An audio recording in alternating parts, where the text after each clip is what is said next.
as an AI-first company. A while ago now, Google announced that it had become an AI-first company.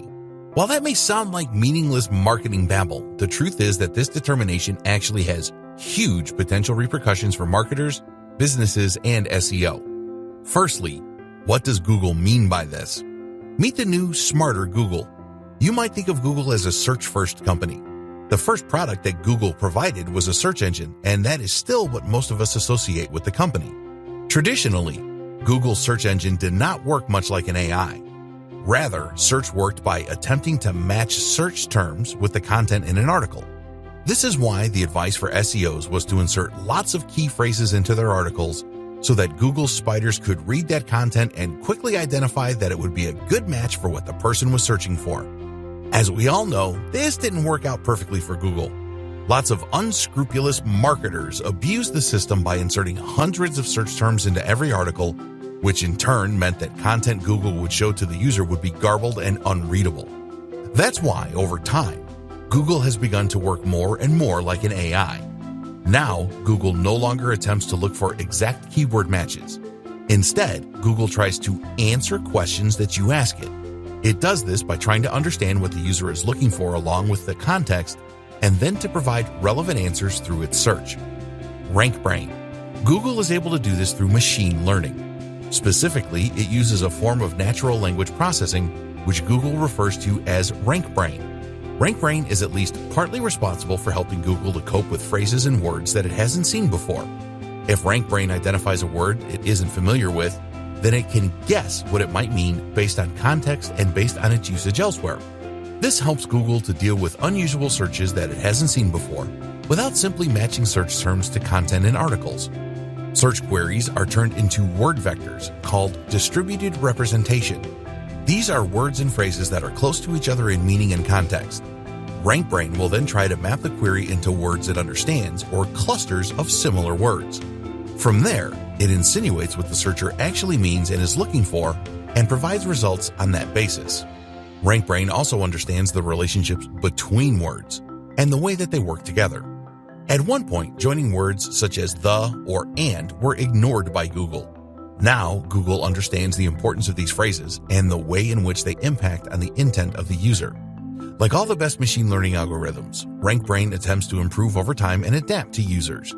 It can see which results get clicked the most and thereby know when it is doing well and when it is getting things wrong. As such, it is able to improve search results for any given keyword quickly through algorithmic testing, which is helping to weed out low-quality content that attempts to game the system. RankBrain works using a Tensor Processing Unit, TPU, which is an AI-specific piece of hardware stored in Google's data centers. This is a specific chip that is better able to handle the specific challenges of machine learning tasks. Google's further plans. Over the past few years, Google may have seemingly diversified. It now makes smartphones, it now makes self-driving cars, and it now makes apps like Google Lens. But at the heart of all these initiatives is some form of AI or machine learning. Google Lens uses machine learning to identify objects in a scene and allow users to that way search the real world around them. Self-driving cars, of course, are highly reliant of various forms of AI. And the Google Pixel phones? Arguably, their main focus is putting Google Assistant in everyone's pockets. And this is the real clue as to what Google is up to. Google Assistant is an AI and virtual assistant that users can use to get weather reports, to book taxis, to play music, and much more.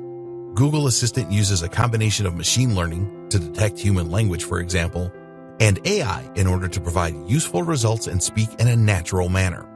Google Assistant is closely integrated with Google Search. You can ask Google Assistant a question like, "Who started Iron Man?" and it will give you a natural answer. It does this by first using machine learning to turn your speech into a string, then by using Google Search in order to look up useful answers, which involves machine learning in the form of RankBrain, then by using narrow AI to extract the most useful answers from the best web pages, and then by using another form of narrow AI to provide the response in a natural-sounding manner, which is designed to appear like general AI. Much of this is carried out not on the device that you're speaking to, but on Google's TPU located in the cloud. What does all this mean for marketers? So what does all this mean for marketers? Simple. It means that Google wants to be able to understand your content and extract the most useful information.